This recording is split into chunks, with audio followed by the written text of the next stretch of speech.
Hello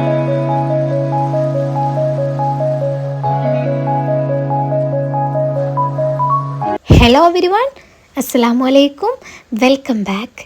ഇന്നത്തെ recipe നല്ല sweet ആയിട്ടുള്ള, നല്ല ഹെൽത്തി ആയിട്ടുള്ള, നല്ലൊരു അടിപൊളി ഈവനിങ് സ്നാക്സിൻ്റെ റെസിപ്പിയാണ് കേട്ടോ കാണിക്കുന്നത്.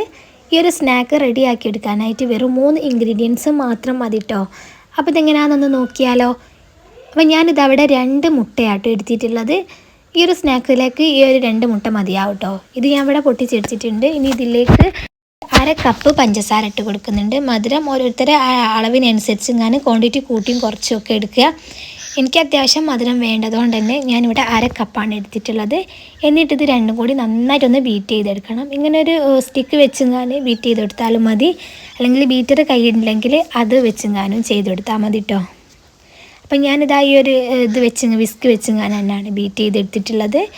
പഞ്ചസാര നന്നായിട്ട് ഈ ഒരു എഗ്ഗിൽ മിക്സാക്കി എടുക്കണം. പെട്ടെന്നൊന്നും പഞ്ചസാര അങ്ങനെ മിക്സായി കിട്ടില്ല, കുറച്ച് ടൈം എടുത്ത് ഞാൻ മിക്സാക്കി എടുക്കണം. ഞാൻ നന്നായിട്ട് ഇവിടെ മിക്സാക്കി എടുത്തിട്ടുണ്ട്. ഇനി ഇതിലേക്ക് ഒരു 1/4 കപ്പ് റവ ഇട്ട് കൊടുക്കുന്നുണ്ട്. റവയാണ് കേട്ടോ ഈ ഒരു സ്നാക്കിന് മെയിനായിട്ട് മുന്നിൽ നിൽക്കുന്നത്.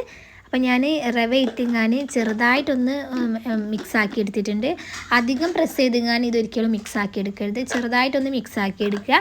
ഇനി ഇതിലേക്ക് നല്ല പഴുത്ത പഴം, ഒരു പഴം നല്ല അത്യാവശ്യം നല്ല വലിപ്പമുള്ള ഒരു പഴം ഫുള്ളായിട്ട് ഞാൻ ഇതിലേക്ക് ഇട്ട് കൊടുത്തിട്ടുണ്ട്. എന്നിട്ടും ഒന്നും കൂടി മിക്സാക്കി എടുക്കുക കേട്ടോ. ഈ ഒരു പഴവും റവയും മുട്ടയും കൂടി ഒന്ന് യോജിപ്പിച്ചിങ്ങാൻ നന്നായിട്ടൊന്ന് മിക്സാക്കി എടുക്കുക. ഞാനിത് ഫുള്ളായിട്ട് ഇവിടെ നന്നായിട്ട് മിക്സാക്കി എടുത്തിട്ടുണ്ട്. ഇനി ഇതിലേക്ക് കുറച്ച് ഏലക്കായ ഇട്ട് കൊടുക്കുന്നുണ്ട്. അതുപോലെ ഈ മധുരമൊക്കെ ഒന്ന് ബാലൻസ് ചെയ്യാൻ വേണ്ടിയിട്ട് വളരെ കുറച്ച് ഉപ്പ് ഇട്ട് കൊടുത്തിങ്ങാൻ ഒന്നും കൂടി മിക്സാക്കി എടുത്തിട്ടുണ്ട്. അപ്പോൾ അതാ ഈ ഒരു തിക്കിലാണ് കേട്ടോ ഈ ഒരു ബാറ്റർ ഞാൻ റെഡിയാക്കി എടുത്തിട്ടുള്ളത്. ഇനി ഇതൊന്ന് വേവിച്ചെടുക്കാനായിട്ട് ആദ്യം ഞാനൊരു മൂടി അടിയിൽ വെച്ച് കൊടുത്താൽ അതിൻ്റെ മുകളിൽ ഈ ഒരു പാത്രം വെച്ച് കൊടുത്തതാണ്. അങ്ങനെ ആകുമ്പോൾ പെട്ടെന്ന് ഇത് അടി പിടിക്കൂല കേട്ടോ.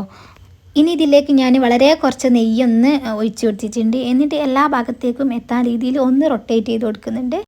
എന്നിട്ടിത് നല്ലോണം ചൂടായതിന് ശേഷം ഈ ഒരു മിക്സ് ഞാൻ ഈ ഒരു പാത്രത്തിലേക്ക് ഒഴിച്ച് കൊടുക്കുകയാണ്. ഇത് ഒഴിക്കുമ്പോൾ ഞാൻ തീ മീഡിയത്തിലേക്ക് ഇട്ട് കൊടുത്തിട്ടുണ്ടായിരുന്നു. അങ്ങനെ ഞാനൊരു 2 മിനിറ്റൊക്കെ ഇങ്ങനെ വെച്ച് കൊടുത്താൽ ഇത് നന്നായിട്ട് മൂടി വെച്ച് കൊടുക്കുന്നുണ്ട്. ഒരു 15 മിനിറ്റൊക്കെ ഇത് ലോ ഫ്ലെയിമിലിട്ടൊന്ന് വേവിച്ചെടുക്കുക.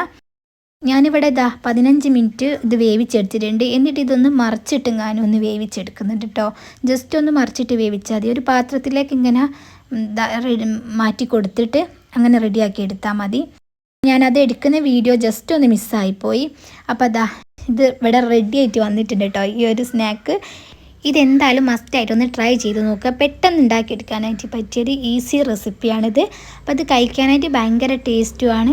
അപ്പോൾ ഈ ഒരു വീഡിയോ എല്ലാവർക്കും ഇഷ്ടപ്പെടുമെന്ന് വിചാരിക്കുന്നുണ്ട്. ഇഷ്ടമാവുന്നുണ്ടെങ്കിൽ എൻ്റെ ചാനൽ എല്ലാവരും ഒന്ന് ലൈക്ക് ചെയ്തൊന്ന് സപ്പോർട്ട് ചെയ്യുക. കൂടാതെ നിങ്ങളുടെ ഫ്രണ്ട്സിനും ഫാമിലിക്കും ഒക്കെ ഒന്ന് ഫോർവേഡും ചെയ്ത് കൊടുക്കുക. അപ്പോൾ ഇൻഷാ അല്ലാഹ് ഇതുപോലത്തെ വീഡിയോസൊക്കെ ആയിട്ട് ഞാൻ ഇനിയും വരുന്നതാണ്. അതുവരേക്കും ബൈ ബൈ, അസ്സലാമു അലൈക്കും.